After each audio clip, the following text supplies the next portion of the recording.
কেমন আছে? ভালো আছে। এই এত গরম, এই গরমে এখন লোক বেরোবে না। আমি জানবো তোমার কি দোকানের নাম থাকে? গোপাল বললাম টুবাইকো শপ। কত বছর? এই ওই ধরুন লকডাউনের পর 4-5 বছর মোটামুটি। আচ্ছা, লকডাউনের পরে আমি যতটা শুনলাম তুমি দোকানটাকে অন্য জায়গাও খুলেছিলে এখানে। না, রোডের ধারেই ছিল। আচ্ছা, ওর পরে আজকে এখানে। ওর পারে রোড যখন ভেঙে দিল তারপরে এখানে। কত বছর হয়ে গেল?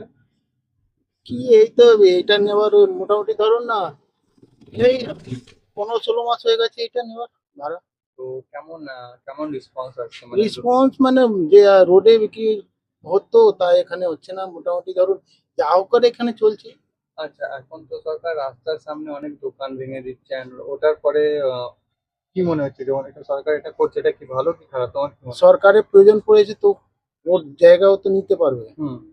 তো এই এই যে তুমি যে কথাটা বললে যে হ্যাঁ, সরকারের জায়গা, হ্যাঁ। তাহলে আমরা করছি অনেক জনের আছে যারা সরকারের জায়গাতেই কাজ করছে বাট সরকারকেই গালাগালি দিচ্ছে।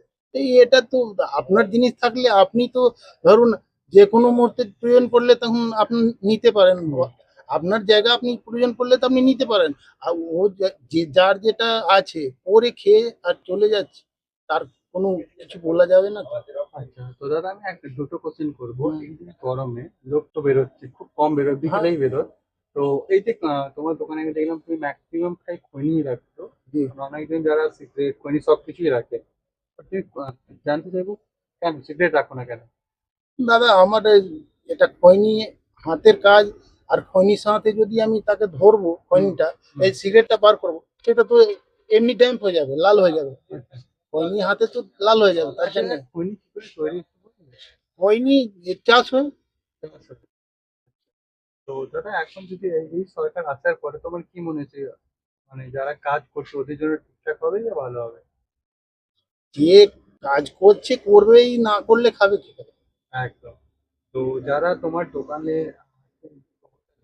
হুম, যারা আশেপাশে থাকে ওদেরকে কি বলবে? বলতে পারি আমরা তো যেরকম চলছে লোক চলবে সেরকমই। আচ্ছা, দাদা আপনার পুরো নাম? রাজকিশোর সিং। ধন্যবাদ।